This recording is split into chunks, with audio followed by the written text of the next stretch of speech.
Yeah.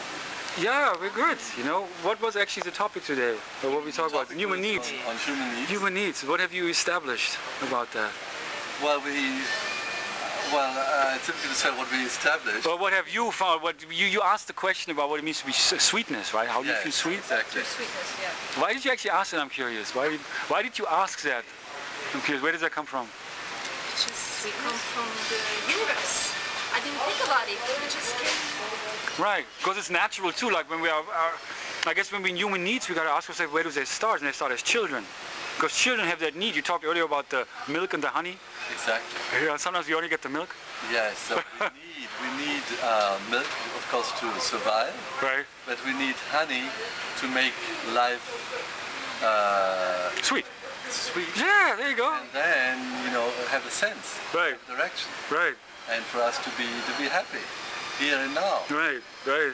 And that's what it takes for us to be happy. And that's also, I think, and I don't know if you take a couple of more minutes to maybe talk about that. Like, what are your needs in order? What makes you happy?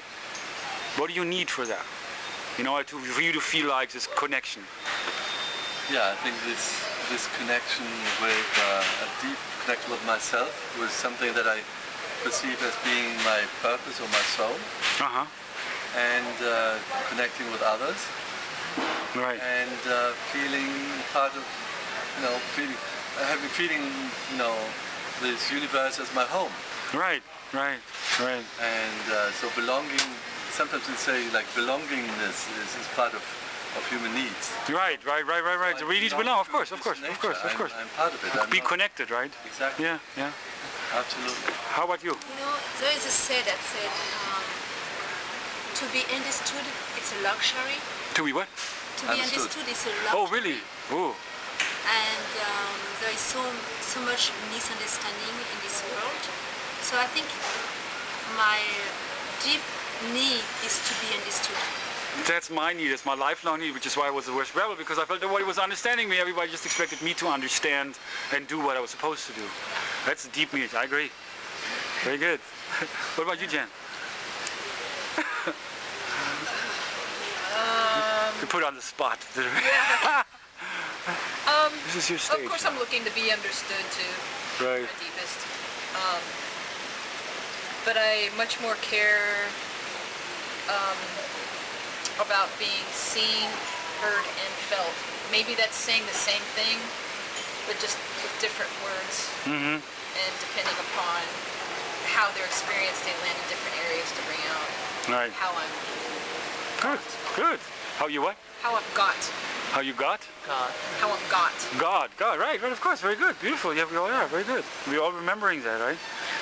And so, what does it take for you? What is your need there in order to feel that? I would say it's very similar to what Rudolph was saying, but I would also turn it around as well. Is the feeling that I am needed here, the feeling to be needed, that I am wanted here, not just as far as nature, but as far as people are concerned. But also the reverse is true, in that let's just say from person to person, that like I feel that you want me, you want to know me, you want me to be a part of you. Right. And also that I want you to be a part of me as well. Right. I'd like to think of it as like a two-way street. The song, I want to be both ways. I want you to want me. It can't be just a feeling. Remember that song? For me, it can't be a feeling one way. I want it both ways. Right. And it just makes that tie, that connection, that much stronger. Right. Really, and you need that in order to, I guess, to have a connection to begin with. Right. When you become more connected, and I guess that's what we're all trying to learn, right? Right. To be more connected. Now we can connect with one another, not just on a superficial. Yes, for instance, it's so interesting being in India. Everybody, of course, talks about yoga. Not only in India, here there too. And yoga is like a lifestyle. What we call psychology here is all subsumed under the term of yoga. And yoga in Sanskrit comes from the root yuj, which means to unite. Right. I heard that. Yeah, right. So yoga or yoga, actually one translation would be connection. So to be in connection with oneself, Yeah. with the Right. others, Right. with the divine, Right. and it's all about Right. being connected. Right. But the question is, how can we be connected beyond doing exercises? Like even meditation is an exercise to get us into the space where we feel connected. You know, this is actually for me very interesting, because meditation or yoga is not like sitting crampedly like this for hours. No, it is feeling or realizing and then actualizing this connection with myself, with the others, and with the divine. Right. Right. The other day in Auroville, I was talking to a Greek friend, and I said, how do you say meditation in Greek?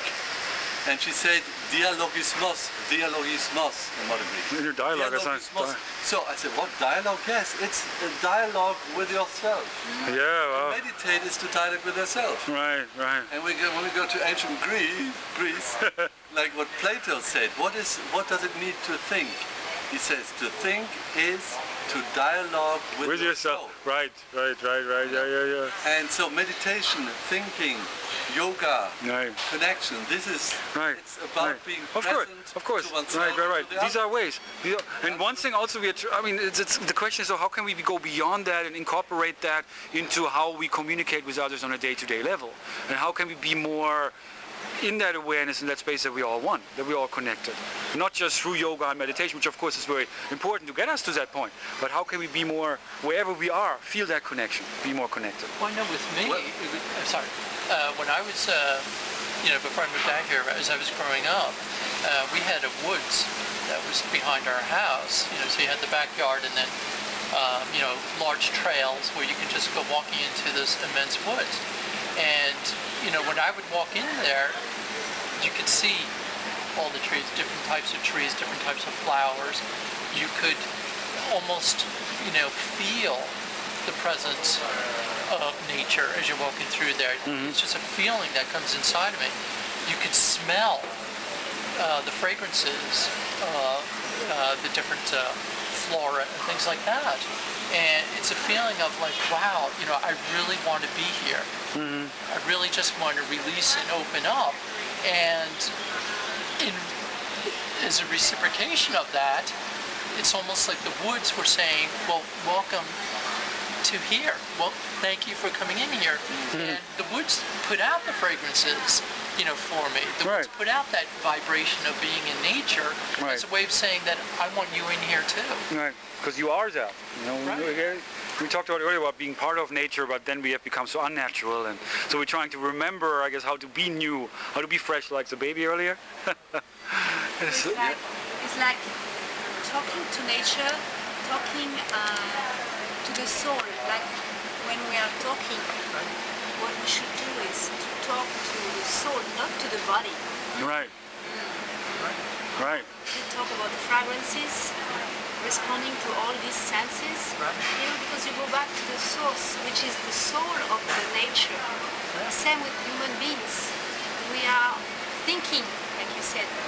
We are always thinking, but if we stop thinking and just connecting ourselves to the soul that we are interacting with, we would be in a different level of understanding. Yeah. Exactly. Wow. And the original idea of yoga is to get out of this thinking in the sense of all the time, like this monkey mind, Right. and to keep connected to our soul, and from there be active. That's a saying in science in yoga, yogastha guru karmani. Being in this kind of yoga, you do your work. So there's no separation between yoga, meditation, and the outside world, but it's being in this kind of connectedness to oneself. Then you do your stuff, your work. Right. So then it's actually a very maybe a Western kind of practicing yoga that makes you getting separated from the world, and actually there's no separation because yoga means connection. Right. Very good. I like that. Well, I guess yoga of the mind too, huh? So practicing yoga. Yes. Yeah, we are.